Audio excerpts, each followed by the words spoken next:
Bien, entonces estamos hoy a 2 de junio de 2025 en ecología, que la definimos como el estudio de los organismos y su ambiente.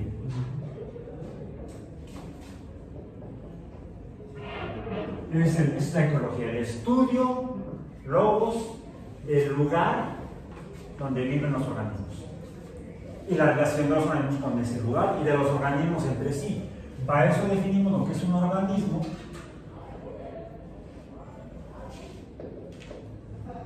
Es un ser vivo. Y los seres vivos se definen porque tienen 6 características. Están formados por células, toman y usan energía, es decir, son sistemas energéticos. Esa energía la transforman para sus procesos, a eso le llamamos homeostasis.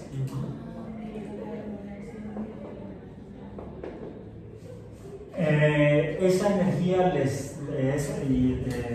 en esos procesos se transforma para producir materia, y entonces si están tomando materia, como si están tomando energía y también materia, serían sistemas termodinámicos abiertos. Lleva a que incremente, tenga la capacidad o la posibilidad de incrementar su cantidad propia de energía, la que los compone, y de materia, y entonces crecen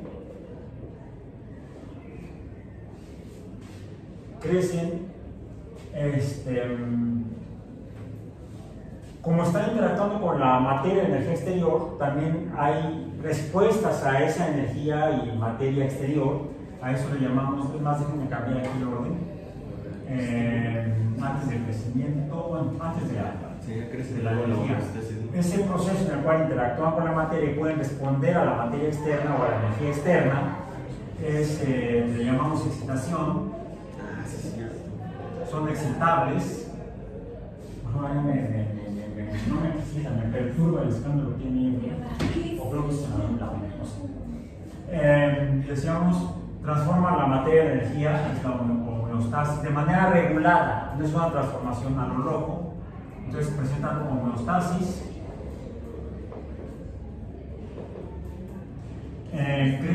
Crecen hasta un límite físico,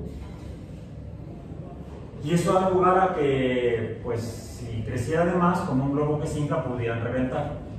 Pero en este caso no llegan a ese punto crítico, sino que el punto crítico lleva al proceso que es característico de los seres vivos de la reproducción.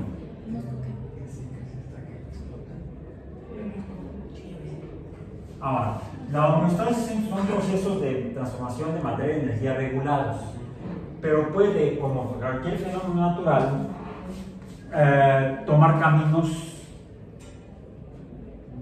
no esperables, digamos, tal vez inicialmente no esperables. Puede haber cambios en la homeostasis debido a cambios internos en la materia. Eso les llamaríamos cambio o mutación. No me voy a adentrar a los principios biológicos de las mutaciones en los seres vivos, las cuales las explica la teoría genética, que de hecho esa es la que regula cómo se reproducen los organismos. Pero dado que hay cambios debido a estos procesos, mutaciones, esos pueden tener consecuencias en la reproducción.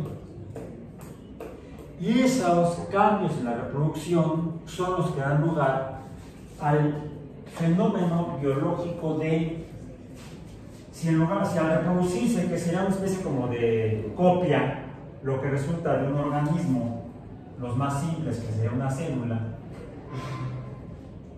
la célula al reproducirse llevaría, por ejemplo, a que una célula se dividiera en dos.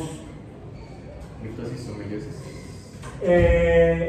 la división o reproducción de un individuo, una célula, a dos células sería dividirla a la mitad. Entonces hablábamos de mitosis. Sería el mecanismo de reproducción más simple en los seres vivos, más simples, que son de una sola célula. Células somáticas. Como las células del cuerpo, por eso llamamos somáticas, viene de soma, cuerpo. Suelen reproducirse de manera mitótica, le llamamos, si pasa de una a dos, sería binaria. Una unidad nos da dos, entonces sería dos unidades nuevas, que sería una reproducción binaria. También se le llama, se parte a la mitad, bipartición. Y es así como inició la vida en las células, las primeras células en la Tierra, las más antiguas. Las bacterias más antiguas, las arqueobacterias. En lo cual hay un material aquí adentro, vamos a dibujarlo así, que es el que da las instrucciones para cómo sucede todo esto, genética. Y entonces, estos tendrían, incluso para que esto suceda, el material que está dentro, el que da las instrucciones, se tiene que dividir en dos, para que cada uno de los nuevos organismos se lleve la misma cantidad de información. Pero a veces, en este proceso puede haber aquí un cambio. Llamemos un error en la reproducción del material genético, el material hereditario, el material que da las instrucciones, y entonces eso podría llevar a que aquí tengamos el cambio. Entonces, cuando este se reproduce para dar otros dos, pues estos probablemente serían iguales a la abuela, los hijos, la mamá, la abuela. Y estos quizá pudieran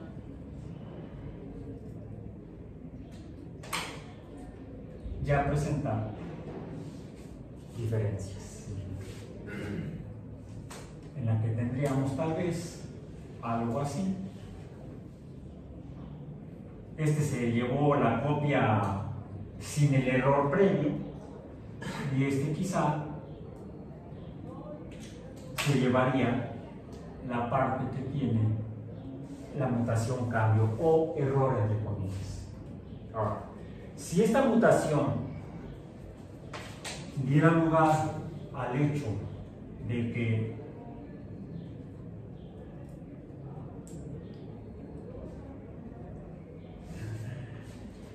bueno, si fuera cristiano, se murió, entonces no habría reproducción.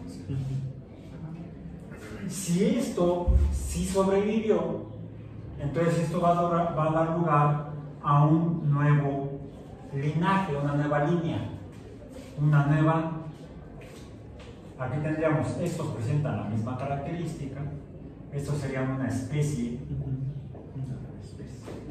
de organismos, mientras que esta sería otra especie.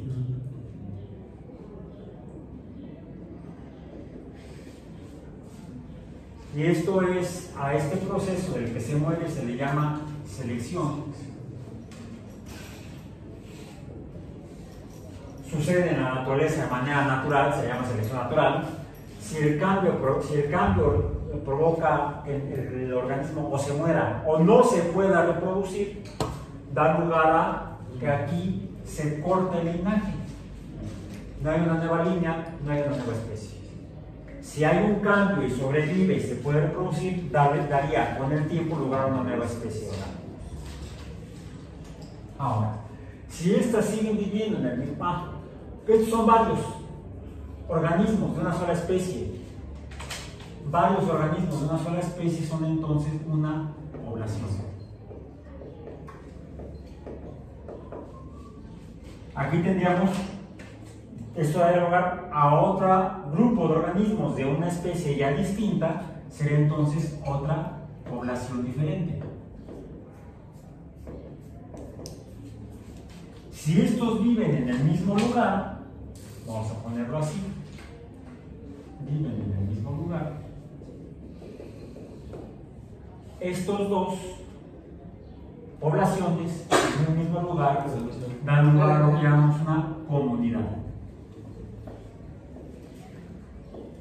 Una comunidad está formada por organismos de varias especies que ocupan un mismo ambiente.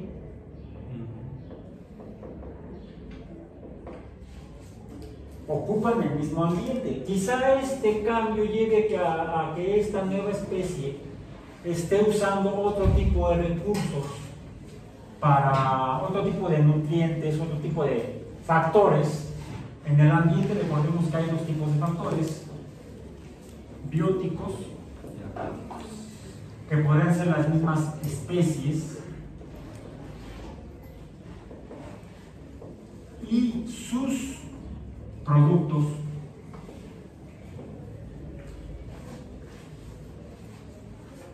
y también factores abióticos,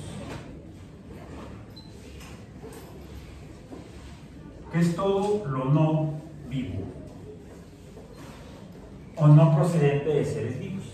Por ejemplo, esta empieza a producir algo que es un producto de desecho de su homeostasis. A esta, la homeostasis, también le sigue otro nombre. Se llama metabolismo.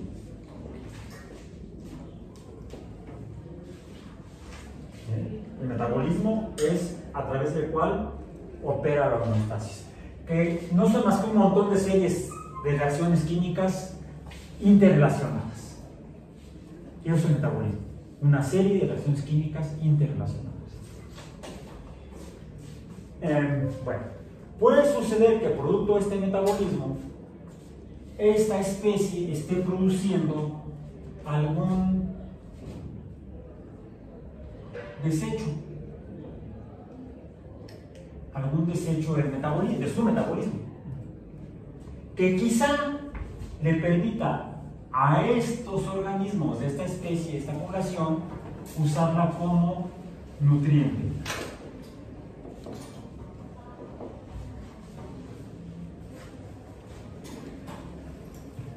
Entonces, esto llevaría a que estarían ocupando, y esto podría estar usando como nutriente otra cosa que está en el entorno, un nutriente diferente, que también puede estar usando este de acá. Bien. El hecho de que estos dos ocupen el mismo nutriente llevaría a que ocupen lo que llamamos un mismo nicho. El nicho es lo que usa una población. El nicho, ya les decía en una sesión pasada, no es el lugar donde están las cenizas de la abuelita o del abuelito. Eso sería donde se ponen los restos de los reyes del pasado. Serían esas cosas de esos puntos brillantes allá en esa cosa negra. Sobre allá arriba vería Timón, Pumba y Simba. ¿Qué son esos? Pues los reyes del pasado. Pero ya están en sus nichos. No. El nicho es lo que usan del entorno las especies o las poblaciones para su supervivencia, como los nutrientes. Básicamente eso es el nicho. Entonces, estas dos estarían ocupando nichos similares. ¿Por qué digo similares? Porque la especie negra estaría usando el nicho rojo, pero la especie roja está usando tanto el nicho rojo como el nicho negro, el desecho que es nutriente para el organismo rojo. Este ocupa un solo nicho, el rojo, y este ocupa dos nichos, el rojo y el negro. Dos nutrientes, dos fuentes de nutrientes diferentes. Por nutriente no me refiero solamente a la materia, sino también a la energía. Por ejemplo, los organismos fotosintéticos comen luz y la luz no tiene masa, por lo tanto no es materia. Y es un nutriente de los organismos verdes. No hablo de los del Partido Verde, son medio parasitarios. Cuando hay colaboración de los organismos para usar los recursos de un ambiente, le llamamos una relación entre organismos de tipo simbiótico. Cuando buscan el mismo nutriente,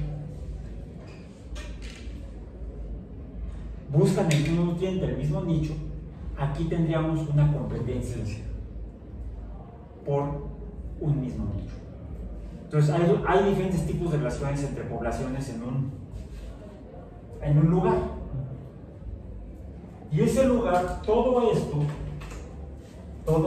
que tiene especies, poblaciones, que forman comunidades y usan recursos, no se llaman recursos por esto, usan cosas, ya la próxima sesión hablaremos de recursos, usan cosas del entorno que pueden ser bióticos o abióticos, es lo que llamamos un ecosistema.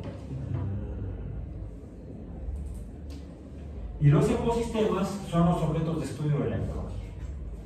Porque finalmente, ¿qué es la ecología? La ciencia que estudia los organismos, las especies, y su relación con su ambiente, el ambiente, que incluso incluye a la otra especie, a la comunidad, y lo que hay en ella que utilizan para poder sobrevivir. Que puede ser lo que produjo esta planta, este bicho negro, lo usa el rojo, y entonces, como este lo usa el rojo, lo que produce el negro es un factor biótico para la población roja, lo que produce el negro, porque viene de organismos, de seres vivos, pues es un factor biótico. Si lo que usan, todo lo que usan que no sea procedente de seres vivos, será abiótico, como la luz del sol. Los seres verdes utilizan para su homeostasis factores que no vienen de seres vivos, como la luz del sol. El dióxido de carbono que está por aquí, producto de la actividad volcánica, lo usan estos para su homeostasis. Es un factor abiótico, porque no vienen de los seres vivos, vienen de volcanes. Pero Hidrombullo, no, ese no es ningún ser vivo. Tampoco la diosa PL, se llama vivo, será una diosa. Así le llaman a los volcanes en Hawái. Bueno, la que produce los volcanes es la diosa PL, según la tradición hawaiana. Aquí le dicen al fulano Don Goyo. Bueno, sería pariente de la diosa PL. Volcán. Entonces todo eso es abiótico. Y hay muchas más cosas. Todo lo que no sea entonces que utilizan para el metabolismo los seres vivos es abiótico. Todo lo que venga de origen vivo es biótico. Ya sea que algún bicho se come el ser verde, una vaca que se come el pasto es un factor biótico para la vaca. Bueno, eso en cuanto a la composición de los ecosistemas. Y vimos la vez pasada que traje el globo terráqueo que, por ejemplo, la cantidad de fotosíntesis que se puede hacer y por lo tanto organismos fotosintéticos que se puede haber depende de la cantidad de luz que llegue. Y eso depende de la esfericidad de la Tierra, la inclinación del eje terrestre y la posición de la Tierra en su movimiento de traslación alrededor del Sol. Eso provoca que varíe a lo largo de la órbita la cantidad de luz que día a día, semana a semana y mes a mes llega a diferentes regiones de la Tierra, y eso provoca entonces que varíe la cantidad de factor abiótico luz solar en cada lugar de la Tierra, salvo en el Ecuador, que es casi siempre constante, se mantiene más o menos constante, pero en lo que son los hemisferios hacia el norte y hacia el sur, hacia el Ártico y hacia el Antártico, varía a lo largo de los 365,25 días que tarda la órbita. Es lo que da lugar a los cambios estacionales. E incluso a que al haber, no importa la estación del año, en los polos, en las regiones extremas respecto al eje terrestre, ambas regiones polares, una en el hemisferio de arriba norte, otra en el hemisferio de abajo sur. Bueno, si fuéramos argentinos lo veríamos al revés, porque eso es totalmente arbitrario y diríamos eurocéntrico el poner a la Tierra con el polo norte arriba y los otros están allá abajo. No, depende de cómo. Siempre a las regiones más cercanas a ambos polos estará llegando menor cantidad de luz solar abiótico que a la región que se encuentra cerca del ecuador, limitada por dos líneas específicas a las que en geografía le llamamos trópicos, y por esa región le llamamos a la región intertropical. A la región intertropical también a lo largo de los 365 días y un cuarto está llegando con variaciones, pero una cantidad importante de luz, lo que permite entonces que haya mucha más actividad fotosintética. Es más constante la presencia del factor abiótico luz solar. Eso lleva a que entonces sea más probable que haya seres verdes fotosintetizadores en la región intertropical que en las regiones polares. De ahí que entonces lo que hay en cada región de la Tierra o ecosistema puede variar. E incluso en un territorio tan extenso, ojo, diríamos perpendicular al trópico de Capricornio, trópico de Cáncer, perdón, como México. Por eso es que en México tenemos una gran diversidad de ecosistemas. Porque México curiosamente tiene como territorio, como tierra, como región terrestre por encima del nivel del mar, tiene una distribución más o menos diagonal, ¿no? ¿Cómo dibujamos a México? Más o menos así. Me voy a hacer muy burdo. Así, así y así. O sea, si se fijan, tiene una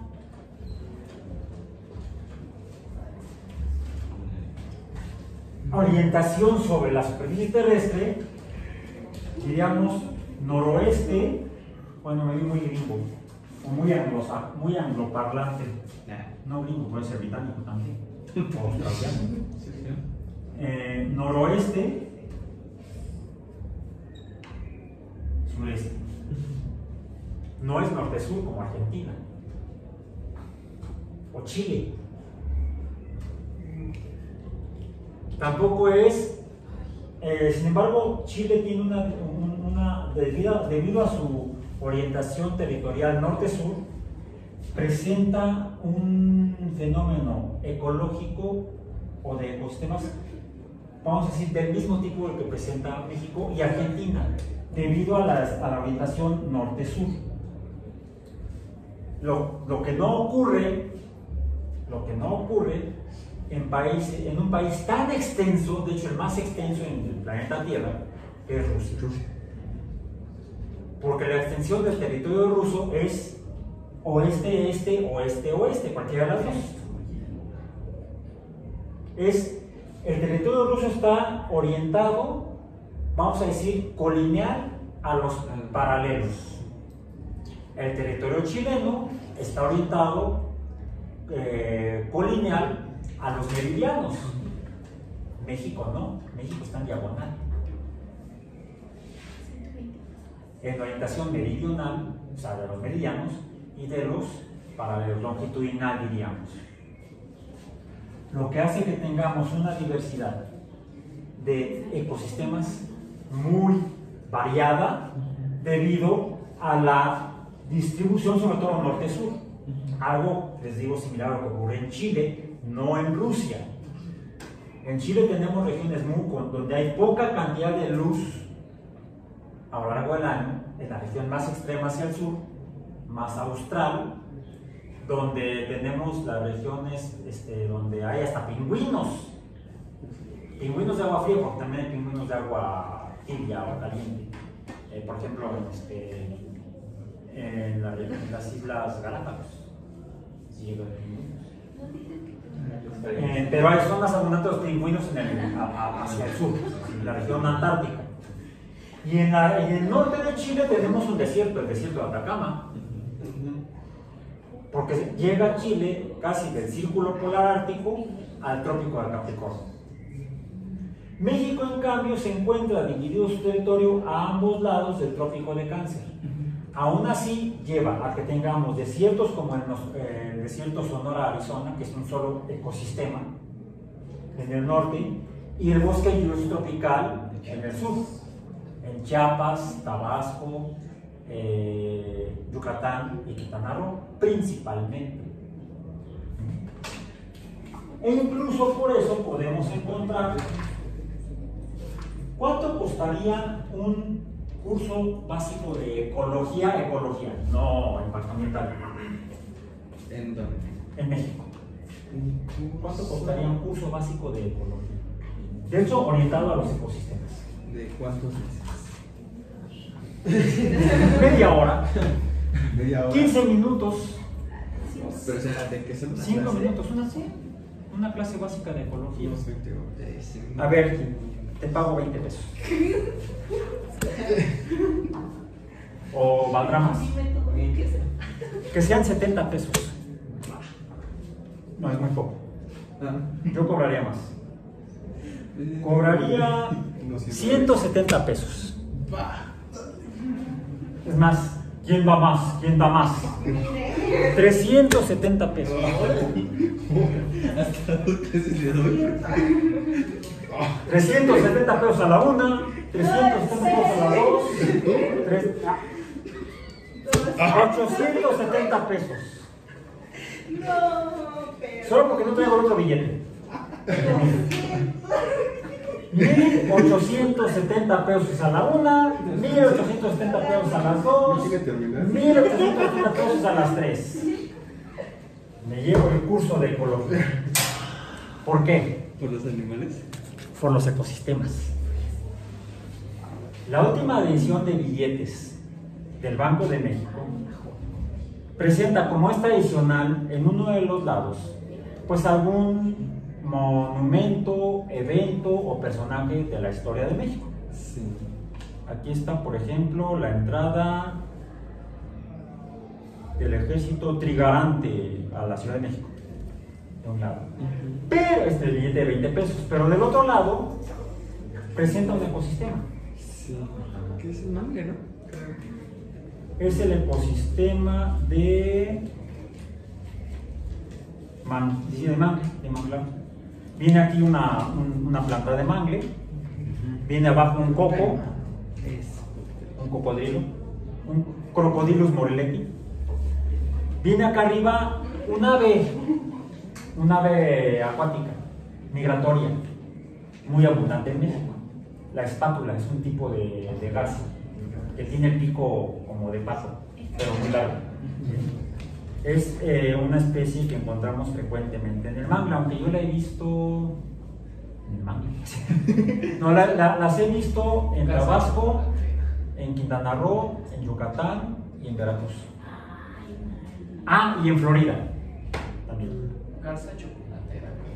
Bueno, yo le llamo espátula por el tipo de pato, de pico de pato. Garza chocolatera. Si se fijan con cuidado, se le ve el pico aplastado. Dice que es la biosfera de Sí, es patrimonio natural. Siancán, de Quintana Roo. de Y es la reserva de ¿cómo? Es patrimonio natural. Patrimonio natural de la humanidad. En el billete de 50 pesos Es el mejor. tenemos el Tenochtitlan, la fundación de Tenochtitlan, y tenemos el ecosistema de los lagos, ríos de Xochimilco en la Ciudad de México, donde están las plantas típicas de Xochimilco. No me refiero a las del mercado, las que venden. Y el ajolote. El ajolote. Luego en el de 100 pesos tenemos a Sor Juana, la 10ª musa, Por ahí hubo una esposa de un presidente a la que le decían la esposa no, a la hermana le decían, le decían la próxima musa.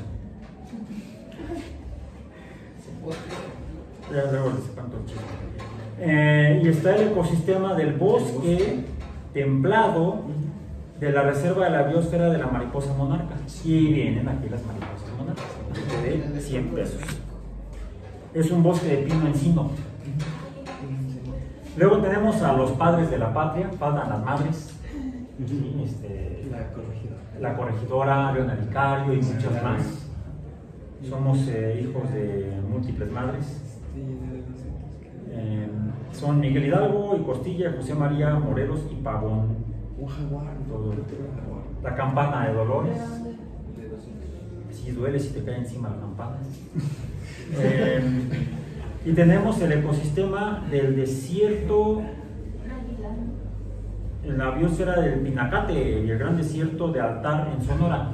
Que el gran desierto de Altar en Sonora forma parte del mayor desierto que es el de Arizona, Sonora. Y tenemos aquí a un zopiloto, también es un águila. El águila real, si es de veras.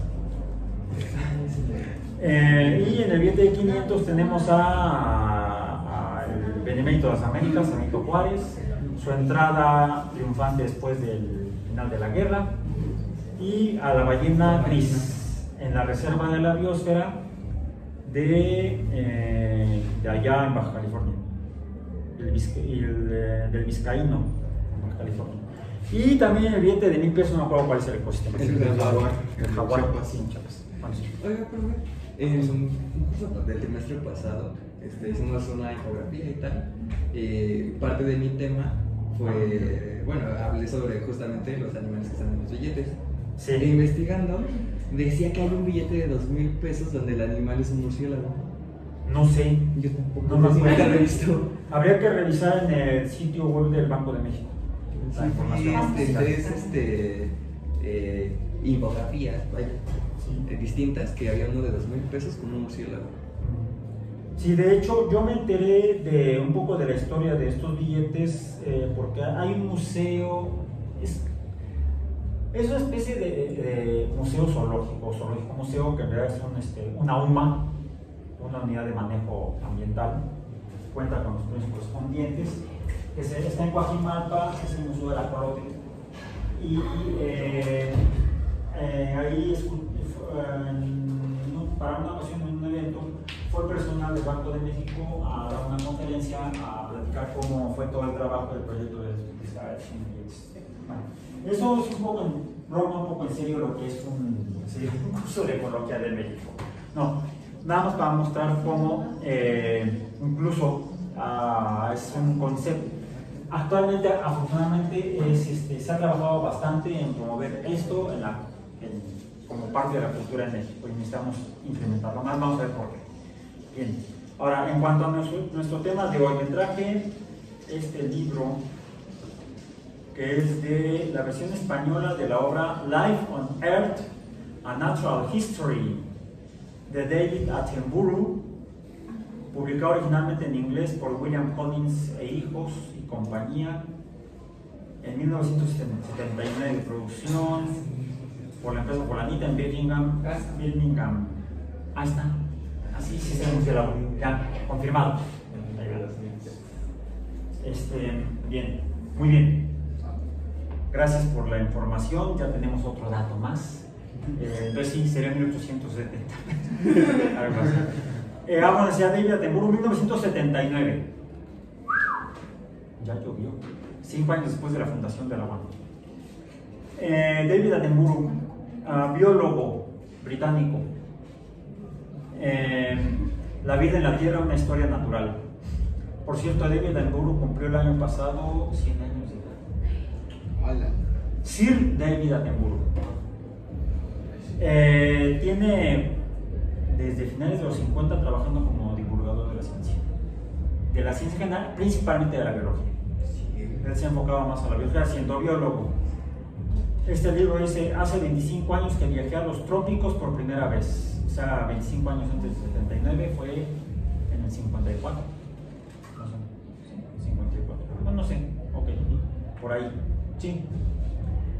Aún recuerdo con gran claridad el impacto de salir del avión y entrar en el sofocante y perfumado aire del África Occidental. Bla, bla, bla, bla, bla, es la introducción. Pero me voy a pasar al capítulo 1, la variedad infinita. No es difícil descubrir un animal desconocido. Pase un día en los bosques tropicales de Sudamérica, removiendo troncos, buscando bajo sus cortezas, escudriñando el húmedo lecho de las hojas. Continúe de noche alumbrándose con una lámpara de mercurio sobre una pantalla blanca. Bueno, estamos hablando de 1979, ahorita puede ser con una lámpara LED.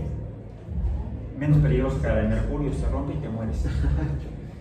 Y de una u otra forma coleccionará cientos de pequeñas criaturas de distintas clases: polillas, orugas, arañas, chinches narigonas, escarabajos luminosos, inofensivas mariposas disfrazadas de avispas, avispas con forma de hormiga, ramitas secas que caminan, hojas que despliegan sus alas y vuelan. La variedad será enorme y casi con seguridad alguna de esas criaturas no habría sido descrita por la ciencia. Lo difícil será encontrar especialistas que sepan lo suficiente sobre los grupos en estudio para poder clasificar la misma. Menciona al principio de la introducción la forma en la que, siendo él nativo de Inglaterra, y en la sesión pasada vimos en el globo terráqueo donde se encuentran las Islas Británicas, cerca del círculo polar ártico, donde llega poca energía luminosa del sol. Y viajó al África, que está a ambos lados del Ecuador. Dos regiones donde los ecosistemas sean extremadamente diferentes. Uno con escasa energía térmica y escasa agua líquida, y otro donde diría, bueno, está en el trópico de hecho pasan los dos trópicos en África. Es el único continente en la Tierra que abarca de trópico a trópico, del trópico de Cáncer al trópico de Capricornio. Por eso es que tenemos dos grandes desiertos en África. En el norte, el desierto del Sahara, y en el sur, el desierto de Namibia. Y en medio, el bosque tropical de África Central. Entonces es evidente lo que le impresionó a David Attenborough cuando él, habiéndose formado como biólogo en las Islas Británicas, va a un lugar donde la cantidad de energía térmica es abundante por la radiación solar, abundante y constante por estar en la región intertropical, y cuando posteriormente viaja a Sudamérica y encuentra lo mismo, porque de hecho están en el mismo intervalo, más o menos, los dos continentes, el continente africano y el subcontinente sudamericano, solo que Sudamérica en ese sentido sería menos rica, hablando como ecólogo en cuanto a ecosistemas, porque Sudamérica solamente se extiende entre un trópico y el Ecuador, no llega al trópico de Cáncer, eso ya forma parte de Norteamérica. Aún así, diríamos que algo en lo que Sudamérica le gana, entre comillas, a África, es que abarca desde el Ecuador hasta prácticamente el círculo polar antártico, donde tendríamos entonces desde una región extremadamente abundante de energía térmica y agua líquida hasta una región donde es muy escasa la energía térmica solar y el agua líquida, que sería en la región más extrema austral de Sudamérica. Finalmente, la posibilidad de la existencia de vida depende de la presencia de agua líquida. Es el principal factor abiótico, el agua líquida. Pero también decíamos que como otro factor abiótico, la luz solar como fuente de energía.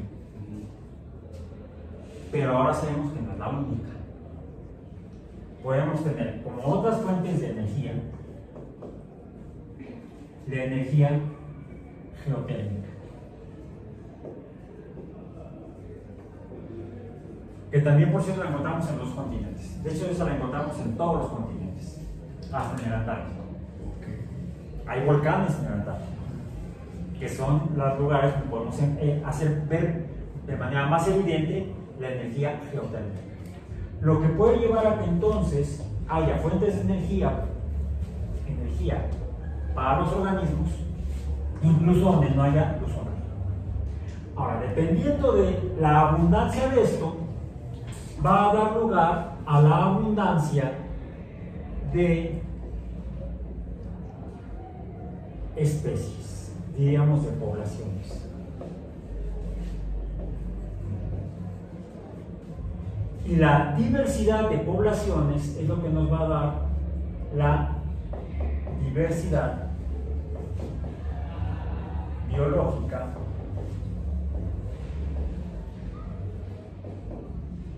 o biodiversidad.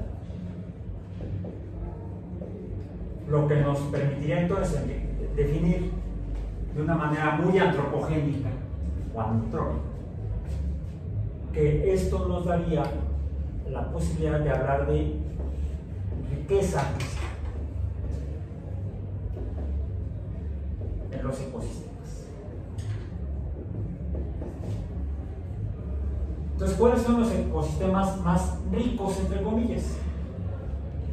Aquellos en los que tengamos mayor cantidad de agua líquida y mayor cantidad de energía, sin importar la fuente de la misma. Sí es cierto, la más abundante sobre la superficie de la Tierra sería la solar, porque finalmente la radiación solar llega a toda la esfera, y a toda porque está en rotación, afortunadamente con el eje de rotación de una orientación más o menos polar, sí, con una inclinación de 23 grados, aproximadamente 23.5 grados, si no me equivoco, a diferencia de, por ejemplo, la orientación del eje de rotación polar de, no recuerdo si es Urano o Neptuno, creo que es Urano, donde su eje de rotación propiamente es paralelo a su plano de traslación alrededor de su plano orbital, lo que hace que siempre un polo esté orientado hacia el Sol, mientras que el otro siempre está alejado del Sol. Un hemisferio polar está perennemente iluminado, mientras que otro está perennemente oscuro. Por lo que en caso de que llegara a haber surgido o surgiera en el futuro vida en ese planeta del sistema solar, pues sería muy poco probable que hubiera organismos en la región donde es más escasa la luz solar, es prácticamente nula la radiación solar. La fuente de energía solar que sería del hemisferio que está siempre al lado. No lo confundan con lo del lado oscuro de la luna, que es un buen álbum de Pink Floyd y un mal concepto astronómico desde el punto de vista lunar en particular, pues la luna también presenta rotación con un eje polar perpendicular al plano orbital de la luna alrededor de la Tierra, más o menos, y también respecto al plano orbital de la Tierra alrededor del Sol, por lo que en la luna sí hay día y noche en toda la superficie lunar, pero no hay atmósfera. Otro factor fundamental para la existencia de organismos, que es un factor abiótico, es la presencia de atmósfera.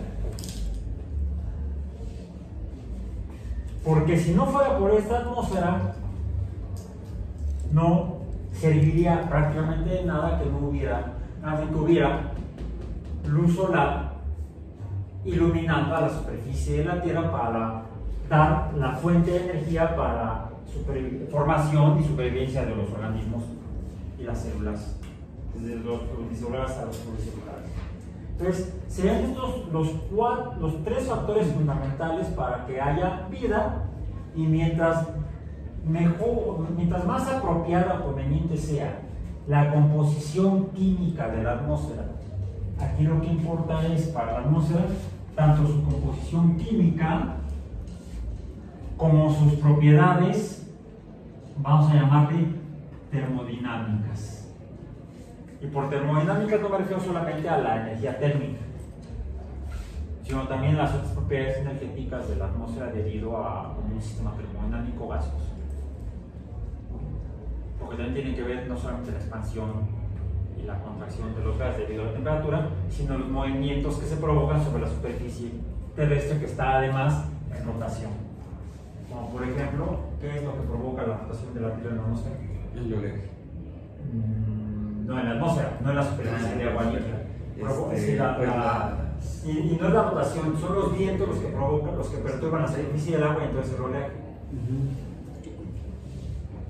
El efecto Coriolis, que a su vez fue una de las evidencias de la rotación terrestre y que la Tierra se moviera en rotación como proponía Copérnico, y que nadie le creía porque no había evidencias.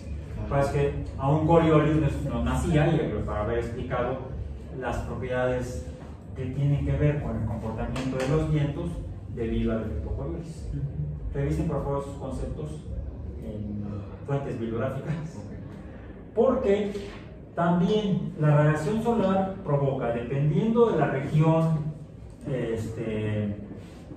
latitudinal, o vamos a decir de la altitud de la Tierra, ya vimos que provoca cambios estacionales, aumenta la temperatura cuando llega más incidente a cada uno de los hemisferios, lo que provoca un aumento en la temperatura, provoca cambios en la atmósfera, y los cambios en la atmósfera generan el clima.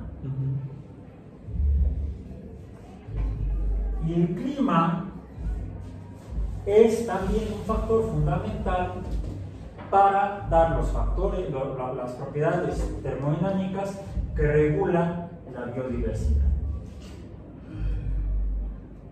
Entonces, entre el clima y la energía solar es lo que da lugar a los diferentes biomas, porque los biomas dependen básicamente de la luz solar, básicamente de la cantidad de agua líquida. Si no hay agua, decimos que hablamos de biomas de desierto, o si hay poca agua, ¿no? Si hay, pero agua líquida escasa. Si escasea, hablamos de biomas desérticos. Si hay agua líquida y depende entonces de la luz solar, podríamos tener, por ejemplo, diferentes tipos de biomas, como el bioma del bosque tropical, el bioma del bosque templado, que los dos los tenemos en México. El bosque tropical lo tenemos en el sur, y el bosque templado lo tenemos en el norte y en las regiones montañosas. Porque también, debido al efecto de la gravedad en la atmósfera, es más densa, más cerca del centro de la Tierra, bueno, en la superficie de la Tierra, es menos densa a mayor altura. ¿Cómo es la cumbre del Citlaltépetl, del Iztaccíhuatl, del Popocatépetl? Muy fría. Pues es friatl, y además también es con escasa agua. Pues sí, hay poca agua,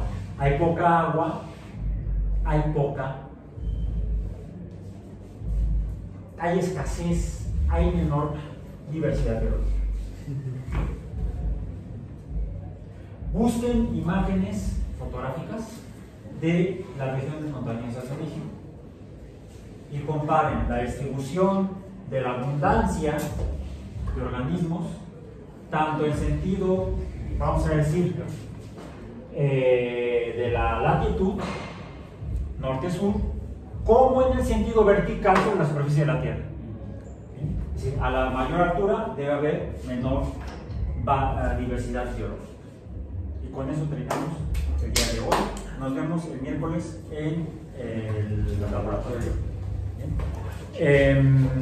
Voy a poner mándenme correo para incluirlos en el sitio, porque necesito compartirles información en el sitio, y si no, no la van a ver.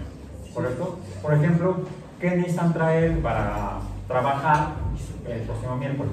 Lo voy a poner hoy en la tarde-noche. Por hoy terminamos.